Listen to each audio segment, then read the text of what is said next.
Y'all, that's a lot. That's a lot of injections. That's a lot of medications. That's a lot of things on my body.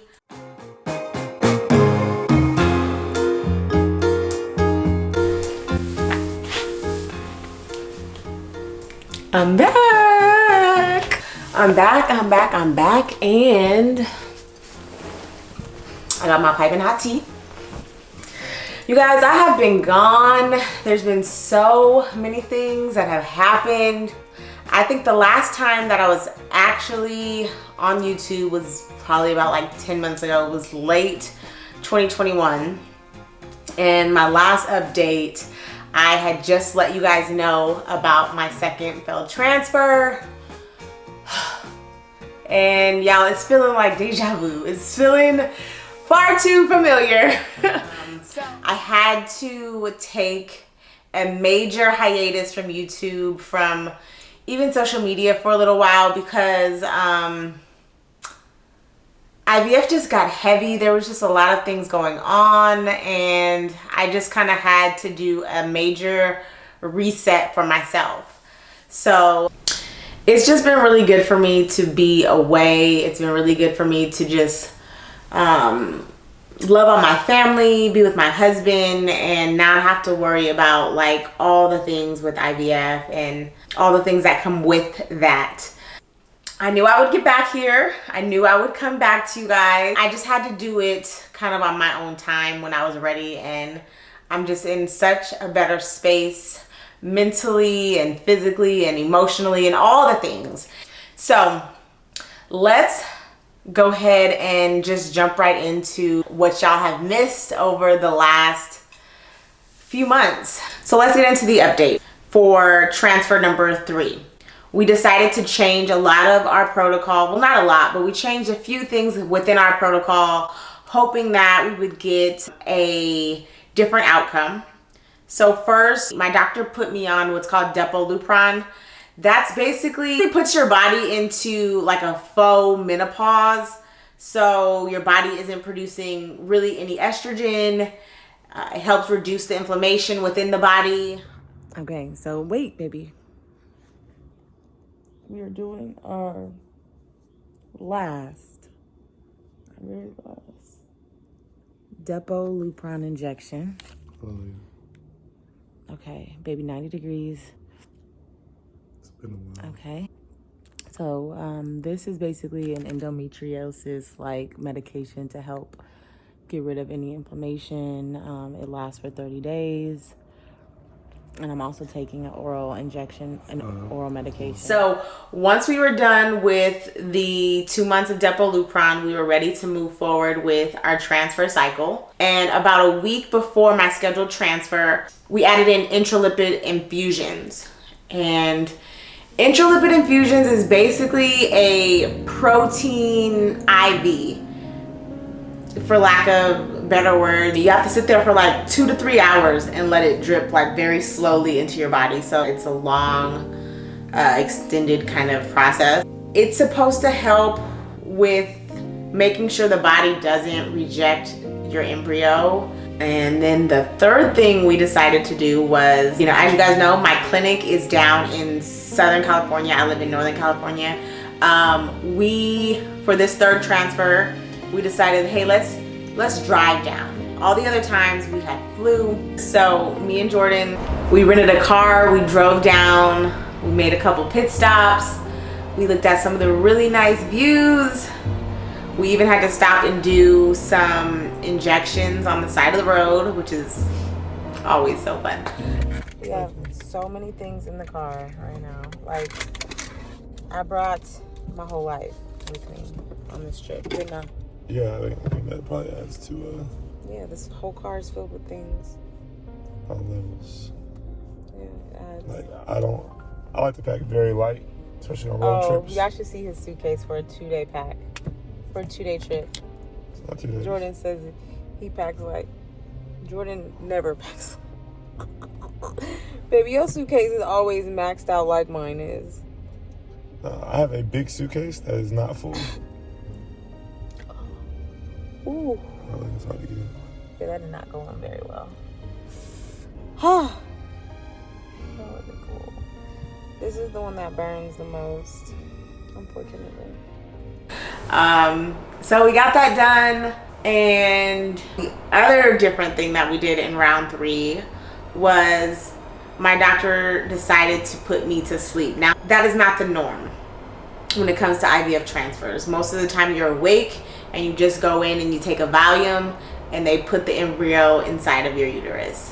Whereas for our 3rd time, because we couldn't really figure out why I wasn't getting pregnant, my doctor was like, let's just try to put you asleep. Maybe your body just needs to relax. Maybe your uterus is just contracting too much. So she's just like, let's put you to sleep. So the day of my transfer, I went to my doctor's office. I went under full anesthesia. We did the transfer, and then we waited for 2 weeks to see if we were in fact pregnant. Today's the day. Let's do it. We got our first response. We waited the whole 2 weeks. We have not tested.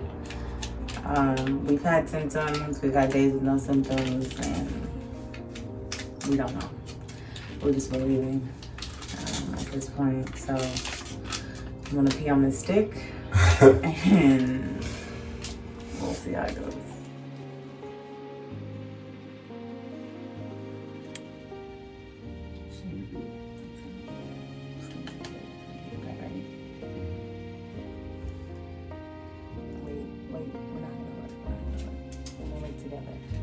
Are you trying to look? I'm not looking. Okay. Ready?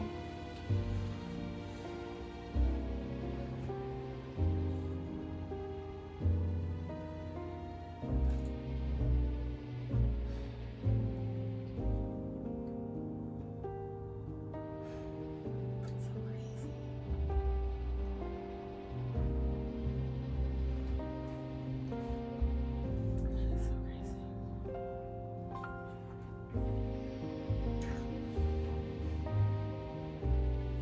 And after all of that, we still did not get pregnant. Our pregnancy test was negative.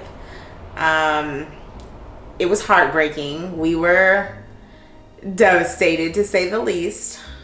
And so that was in October. And then for November, my doctor suggested, because we only had one more embryo at that point. So in November, my doctor then suggests, hey, do you want to think about surrogacy? She couldn't really explain like why I wasn't getting pregnant. We just could not figure out like what was going wrong or like where we were missing things. And I really wasn't in a place where I was even considering surrogacy, because I'm still, and I still do believe that the Lord is going to allow me to carry my own child. Like, I just believe that in my heart. I have nothing against surrogacy. I have nothing against people who take that route. But for me, my true desire is to be able to conceive and birth and carry my own children. And so I had to shut that down. Respectfully, I said, doctor, no, thank you. Let's go for round 4. So we did.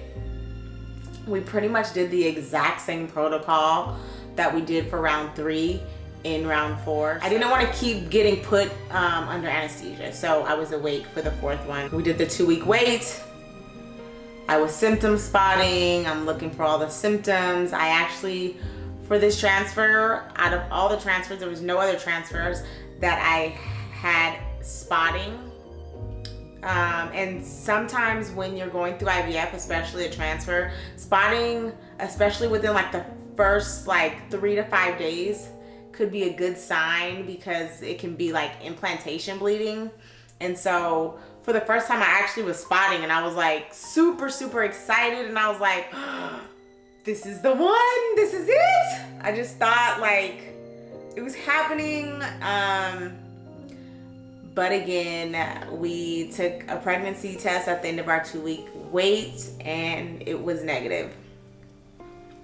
So if you're keeping track, we did 4 IVF transfers, 2 rounds of IVF, for egg retrievals prior to the 4 transfers, and 0 pregnancies at this point. So that's a lot, y'all. That's a lot. That's a lot of injections. That's a lot of medications. That's a lot of things on my body. And it can get heavy, man. It's hard. But God can handle it. He can handle it, and he has gotten me through all of the things. So yeah, that's what has happened. And where are we at now?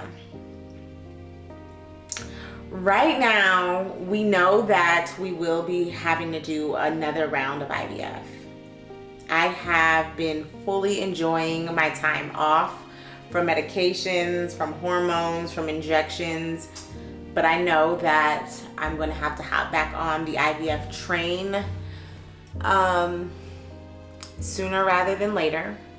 And I feel okay about that. I feel okay. I think that this next round will be our round. I'm always like super optimistic, super hopeful, because I feel like we always have hope. We always need to be able to believe in something, and I know that Jesus just can't fail me. So I want to get back into my videos. I want to get back to just having, you know, communication with y'all, because it's fun. So I will be sharing things that are going on in my life outside of IVF, because there's so many more things going on. We moved, we bought a house, we just have fun things going on. And so yes, I will share my journey with IVF. That is going to continue to come, and I'm excited for those things. I just want y'all to know that we are still very hopeful. We're still believing that God is going to make a way for us. If you're in this journey, just know that I see you. I'm with you. I am praying for all of the women who are dealing with infertility. You're on my heart, and I just believe that God is going to make a way for us. And so I just want to say thank you guys for always supporting and loving me and just rooting for me. I know that this is going to happen, and I'm so excited to have y'all on the journey with me. And so I will see y'all on the next one.